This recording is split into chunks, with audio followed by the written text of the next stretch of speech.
Welcome to those in the room and then those online, vital parties, all of us.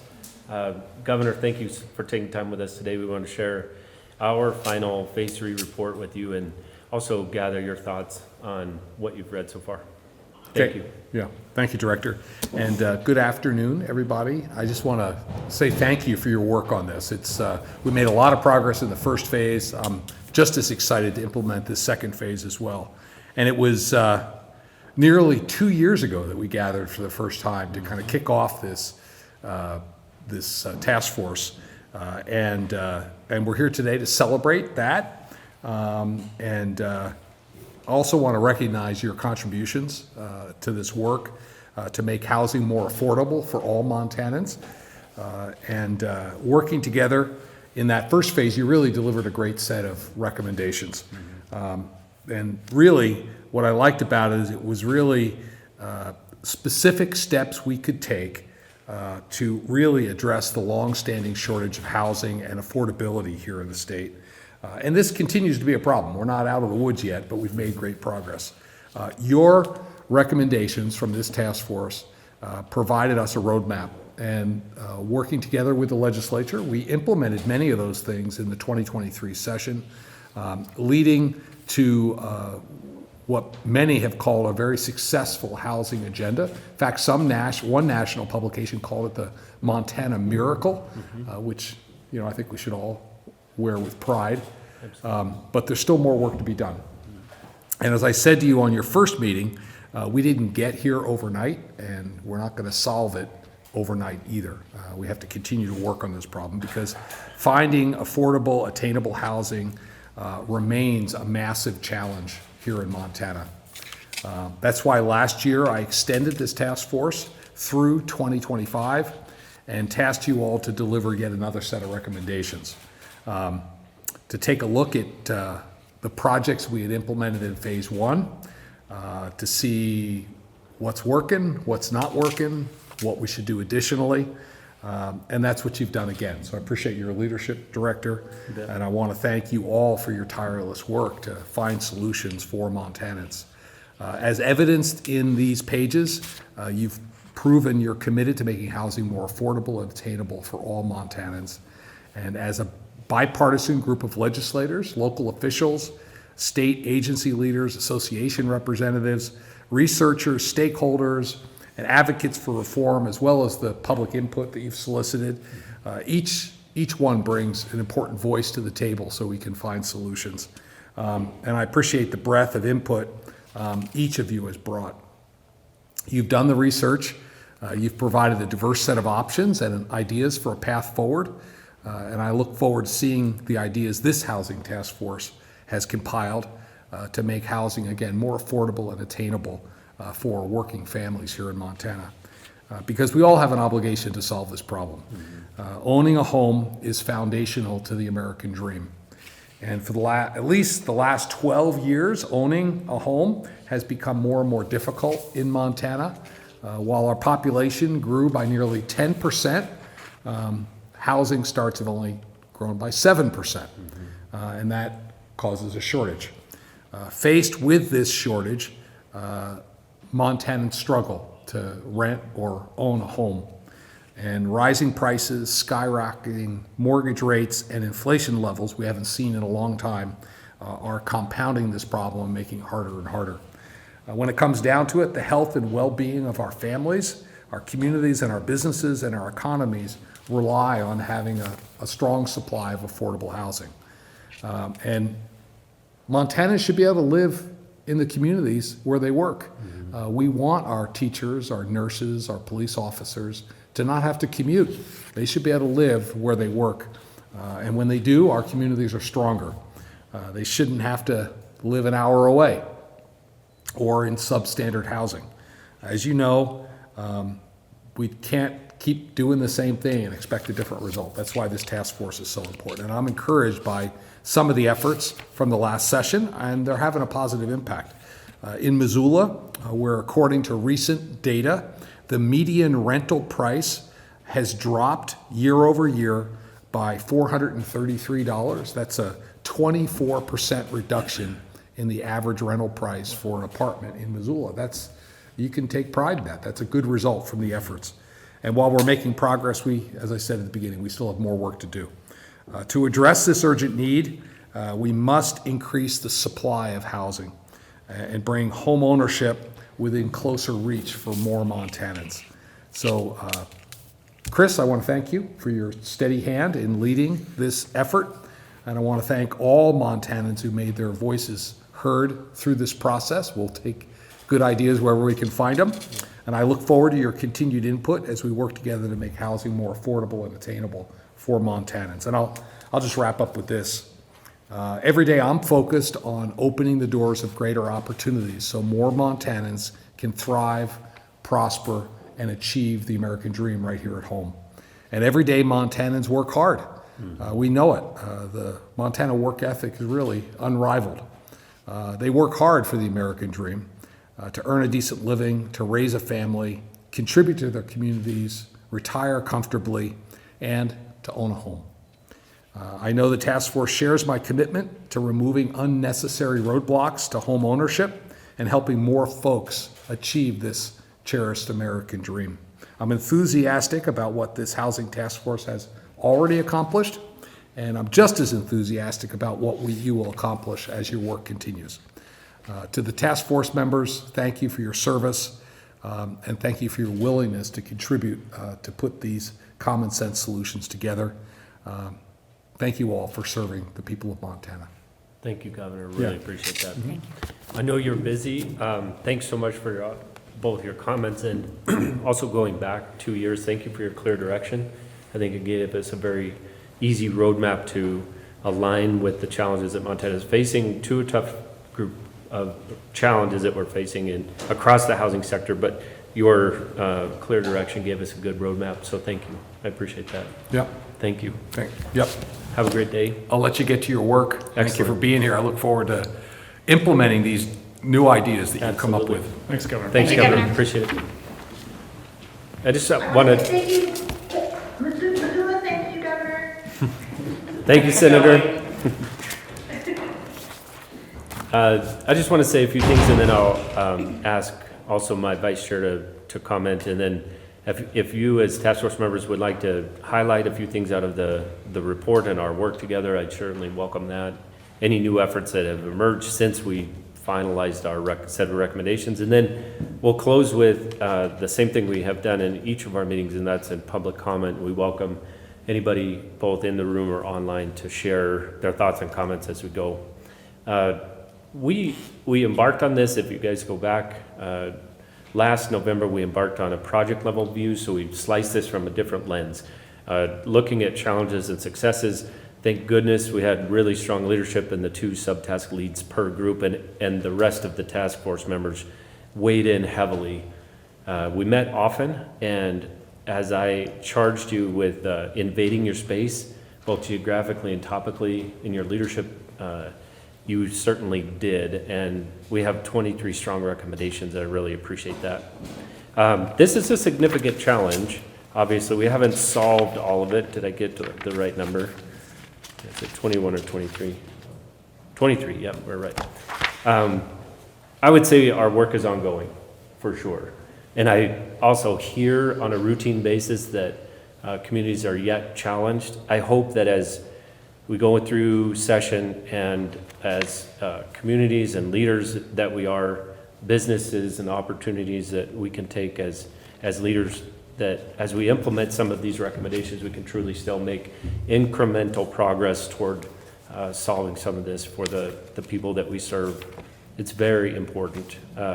And I just thank you. I echo the governor's comments. Thanks for weighing in. I know that each of you has many tasks. This is another one, and some of which you serve on multiple committees and task forces, and thanks so much for that.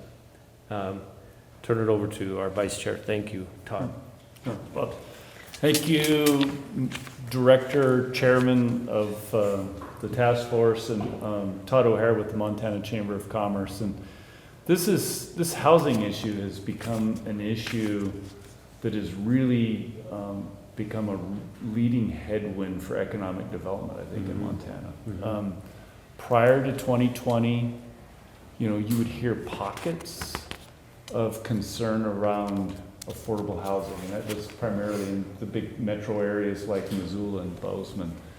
Since 2020, we've seen it statewide, and it's become an issue that's not only a headwind for businesses that are looking to Montana to relocate, for businesses that are trying to expand, but for existing businesses that are already established. It's really a headwind for them to be able to retain their existing talent.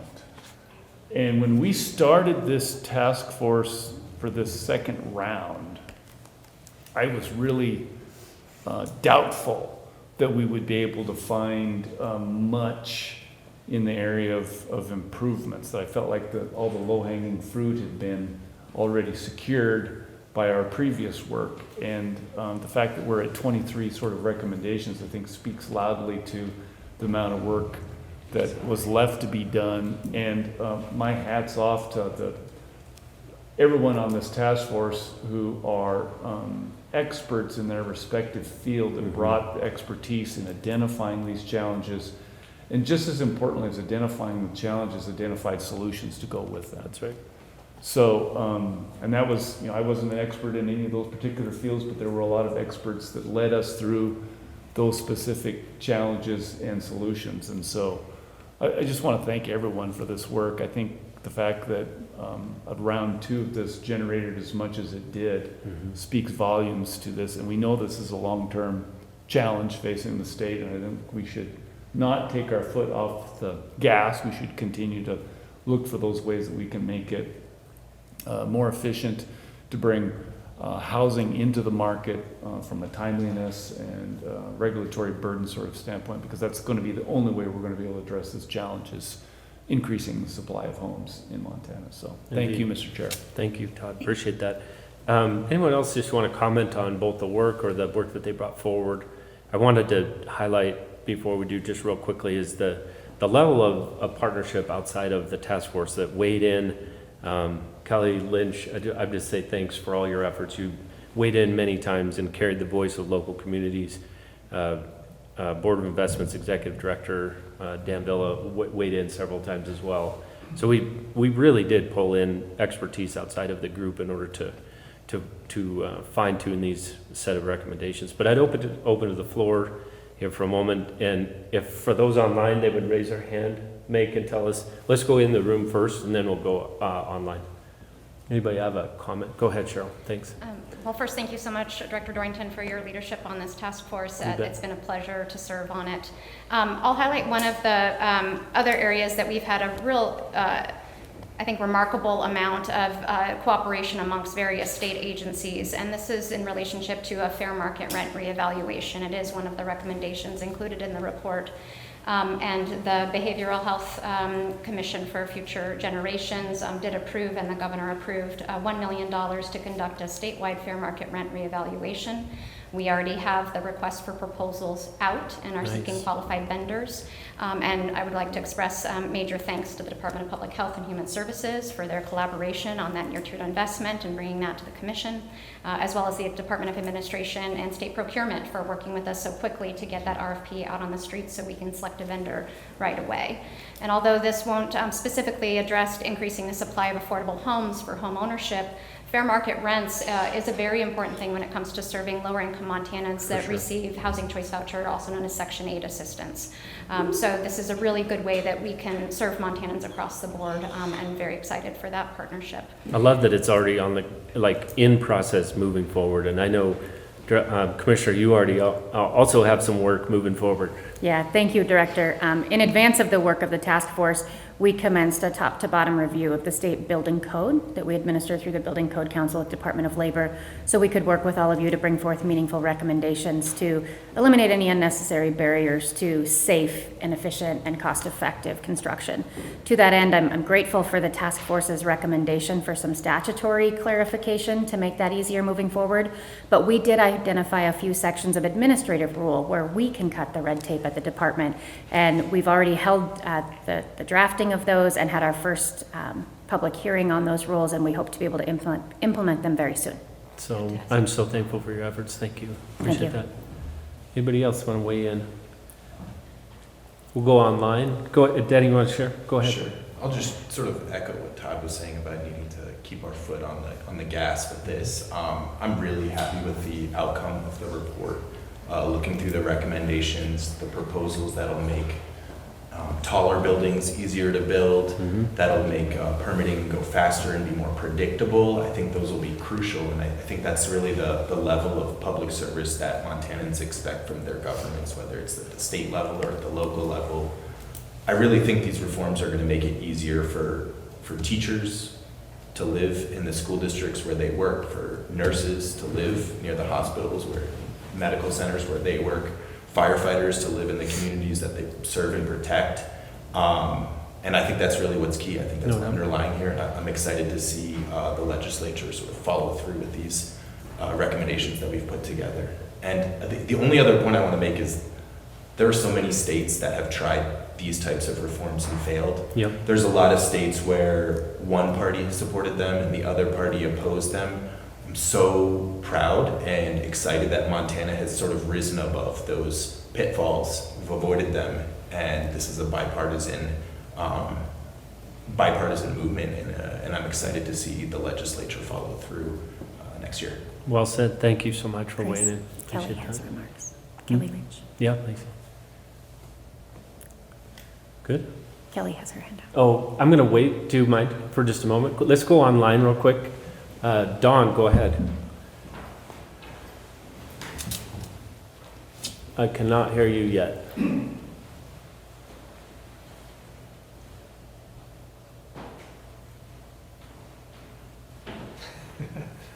Oh, shoot. We don't have access.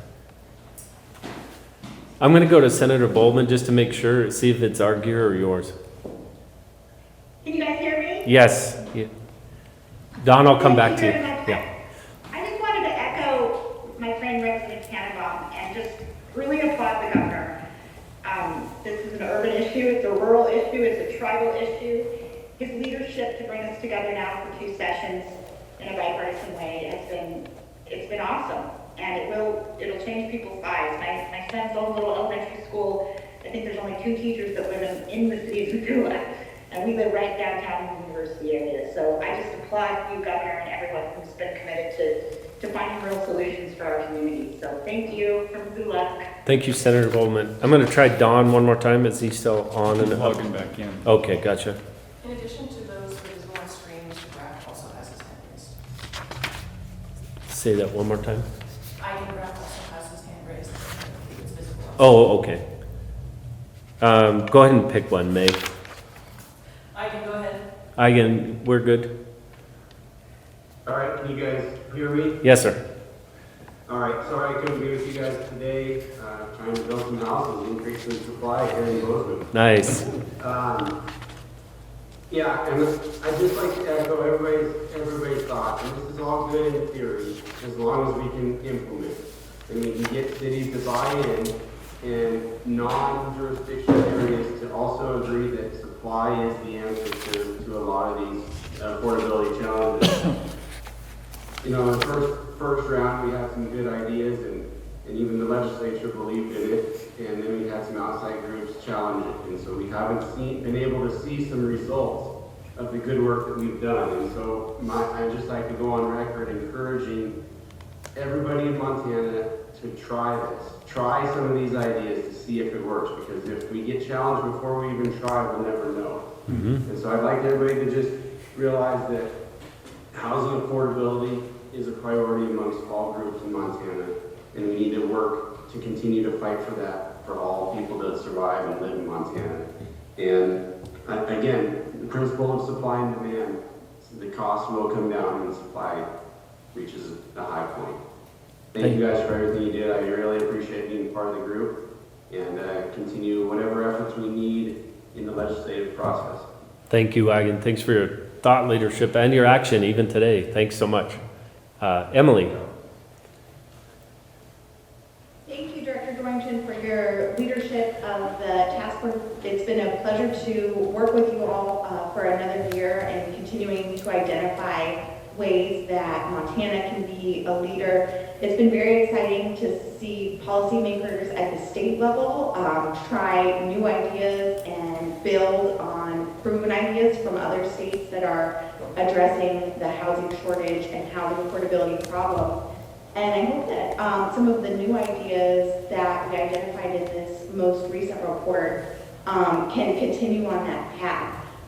For example, Montana has long been one of several states that require manufactured housing to be allowed on all sites where site-built housing is allowed.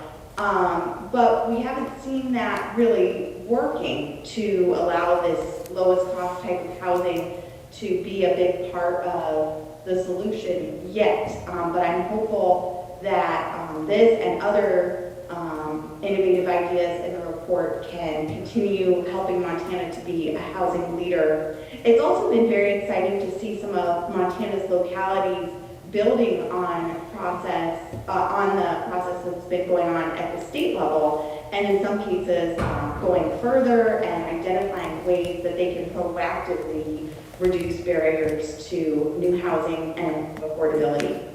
Thanks again. Thanks, Emily. Appreciate that. Mark, Iggy. Welcome. Thank you, Director. I would say that the news about reduction in rents in Missoula is fantastic to hear. In Bozeman in 2023, a record number of new apartments came online, and vacancy rates went up. And adjusted for inflation, rental prices in Bozeman went down last year for the first time in many years. So I think we're seeing progress in the rental market in many cities, but there's still much work to be done. In particular, I just want to highlight that while the rental market is showing signs of improvement, homeownership opportunities for Montanans are in many cities in Montana further out of reach than ever. That's for many reasons. Part of it is just, I think, the rental market it's built in larger volumes, it can be more responsive. It'll take longer for the effects of reforms to be seen in the ownership market, but also the fact that many municipalities continue to have minimum lot sizes that reduce the amount of land available for creating new housing, which dramatically increases the price of housing that does get built, and conditioning the creation of housing for people on the creation of storage for cars in the form of parking mandates, which are often in excess of what future residents need or want or can afford. So I hope to see the legislature carry this work forward. Say that for cities and towns and municipalities that are paying attention, you don't have to wait for the legislature to act. I hope that cities will take these recommendations and incorporate them as part of their own housing affordability playbooks. And Director, I just wanted to thank you for your leadership on the task force, and thank my fellow task force members for their energy, their effort, their expertise in producing this new report. Thanks, Mark. Appreciate that. One more round, inside or outside. Any other comments that spur any thoughts? All right. Then let's go, let's take public comment then. First in the room, welcome to the podium, Kelly Lynch. Welcome, Ms. Lynch. I don't think there's Not today, unfortunately. any kind of a formal part to this, but hi, Kelly Lynch. I'm the Executive Director of Montana League of Cities and Towns. I guess I don't even get to introduce myself. Yeah, right. But I do want to thank you again for all the work you've done, and also thank you for being part of it and having discussions with all of you about some of the issues as they've come up. Hopefully we've been helpful in bringing some on-the-ground perspective to the group. And I know in particular talking about some of these issues with each of you individually, I think has been really helpful, at least on our side, for digging into what the issues are in each of the communities. I do want to remind the group that our members are hyper-focused on implementing Senate Bill 382. That is a huge change in Montana statutes. It's going to take us some time. The deadline for us to be in compliance with that is May of 2026. Our guys are in the thick of working on that work. I continually bring an update to the local government interim committee, but if you're interested, I'm happy to provide that to you as well. But please, I ask again, please do not run us off the tracks in working on that by requiring us to stop and work on other amendments to our ordinances with some of the recommendations that I see here in the report, because it will just further complicate the workload that we have at the local level to get those same changes into our zoning ordinances after we go through the public participation process with the land use plan that we have to do under 382. So I just wanted to emphasize that. Our comments have basically been to consistently to allow us the time to do that. But I did also want to mention that as we've seen the recommendations come out, first in their draft form and then through to today's report, I've been kind of individually reaching out to folks and working to start implementing some of the recommendations and how we will see those come through the legislative session. First on the housing improvement districts, working with some folks on what that will look like, how we will make that work in the statute. I think that is a great idea that we can work with. I worked with Emily and some private sector developers that she's been talking with about the manufactured housing issue and trying to work through the statute and what that looks like and some tweaks that might need to be made there under the buildings for lease or rent statute that we put in place about a decade ago. And then one of the great things was working individually with some of the agencies, because I think there's so much of this is related, either it's regulatory stuff at DEQ or DLI and the building codes and making sure we understand where that's coming from and what can be changed. There's so many changes happening at a national level on building codes. I think a lot can be done there. And then Montana Department of Transportation, working with them on trying to streamline our review processes and stepping up at the local level as much as we can, so we make sure that review is not duplicative for developers when they're coming through that process. So that I think is going to have a long-term impact on the ability to make streamlined changes, just working between locals and the state. So I really appreciate that, and I just want to thank you. Thank you, Ms. Lynch. Appreciate that. Others in the room? Others in the room? All right. Go ahead, Don. We're back. Yes, sir. Yep. Okay, well, I'm not much of a techie guy, so when my microphone wasn't working, it was a problem. Gotcha. Glad we're connected. Thank you. I think, first of all, I'd just like to echo some comments that were already made about the leadership on the committee and those working on the committee. In particular, I was very impressed with the collaboration that occurred. As we were trying to synthesize some of the proposals and the recommendations, there was a lot of combining, and there was an incorporation process that went on. It was very collaborative and it was impressive. So it was a pleasure to be a part of that. As you know, I'm a private developer of affordable housing projects. At the same time, I also represent the Montana Housing Coalition on this task force. And I'm going back to a point you made, Director, before we started this discussion, when you said, or maybe some things have happened since we started this effort. And that's what I'd like to address. I think there are some things that have happened. I don't have a solution for it necessarily, but I guess I just want to raise the caution and raise the awareness that I think some things are happening out there. It might mean that we have to be a little bit flexible, and we may have to adapt with some of our recommendations and proposals in the days moving forward. So let me be specific. Two in particular. One, insurance.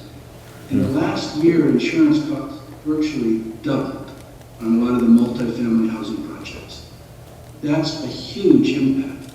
I mean, the margins are thin anyway. There's not a lot of cash flow being generated on low-income or workforce, moderate-income housing.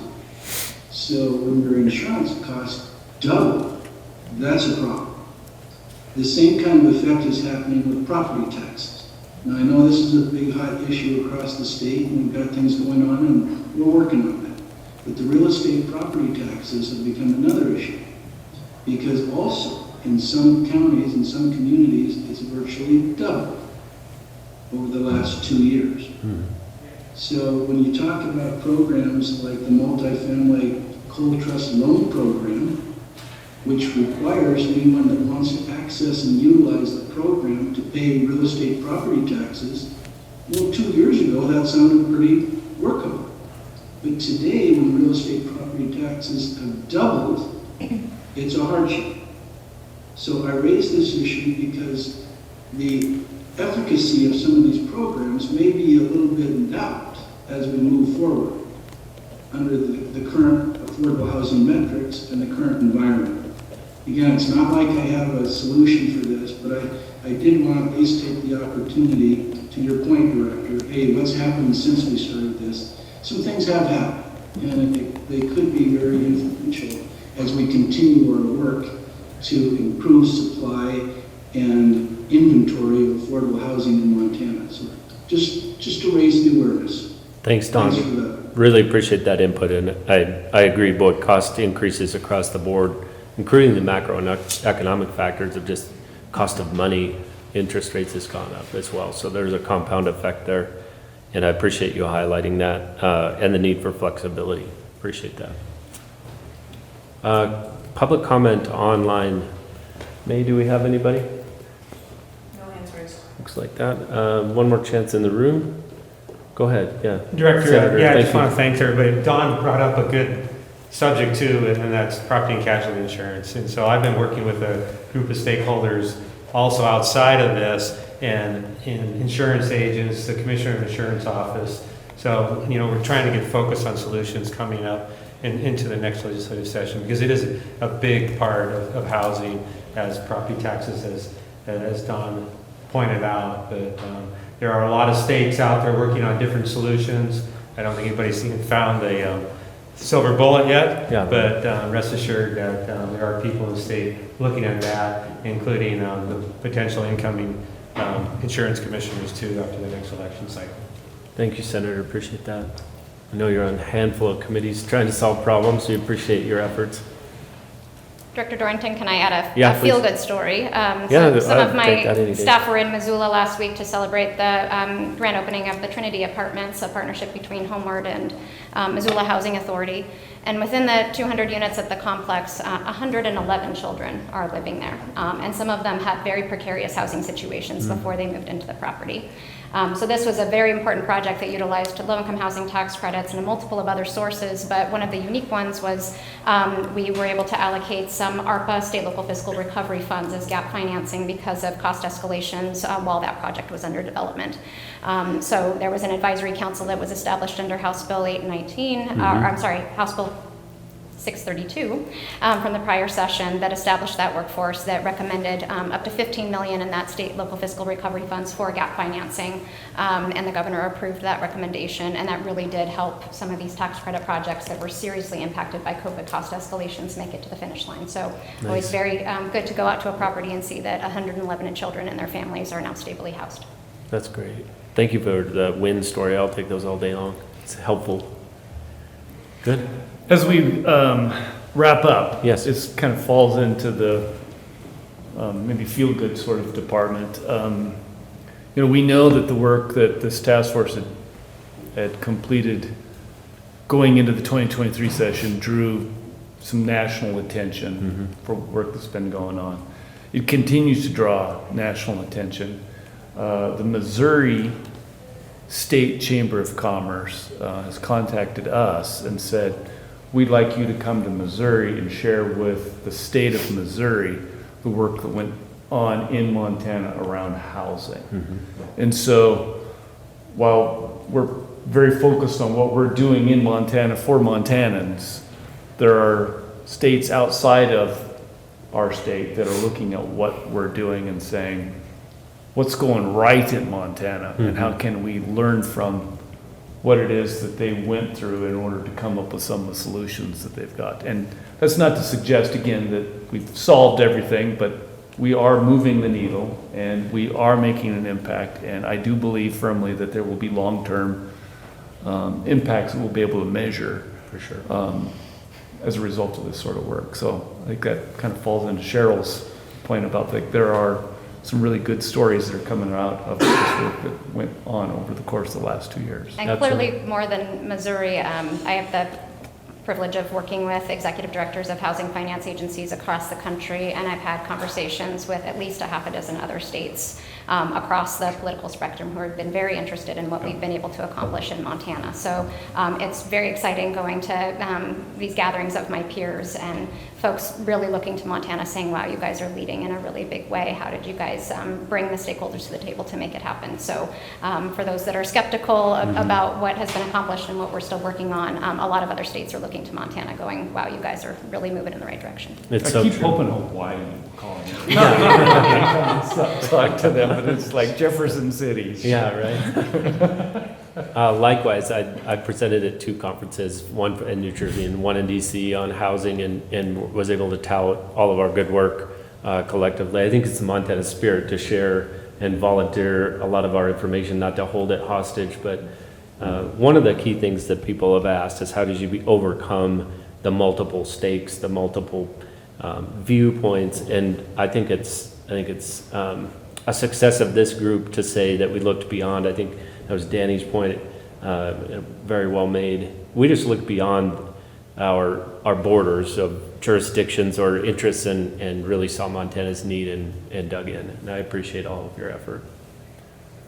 And with that, I think we'll close for today. Thanks so much for everybody who attended, especially those online, I know, and especially those that drove a long way. Thank you so much. Appreciate your efforts. And I think we'll continue to look forward as we go into session. Plan to watch some of the recommendations, weigh in. This isn't either our last opportunity or the public's last opportunity to weigh in. I would say the legislative process honors input. Each of the committees that would consider bills will definitely honor the input of the citizens and the different stakes, and that is a vital part of this process to refine our recommendations and make certain they make it through and can and will be implemented. So thanks so much for that. Appreciate it. We do have a hand raised online. Okay. Go ahead and recognize them and we'll add them in. Colin, I think, Go ahead, Colin. Thanks. Yep. Yeah, sorry for the late coming here. I just wanted to say a note of appreciation to the whole group. An architect here in Missoula, and I just want to say that these are impactful things that are going to matter in the real world to people who build things. And in particular, the insurance components that Don was talking about, that Senator Hertz was talking about, I'm really appreciative of those. Insurance for people who build things is also in the report, and I just want to say a note of appreciation for that. It's going to really matter. Thank you, Colin. Appreciate that.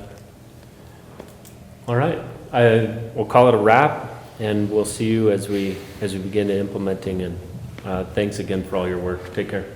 Thank you.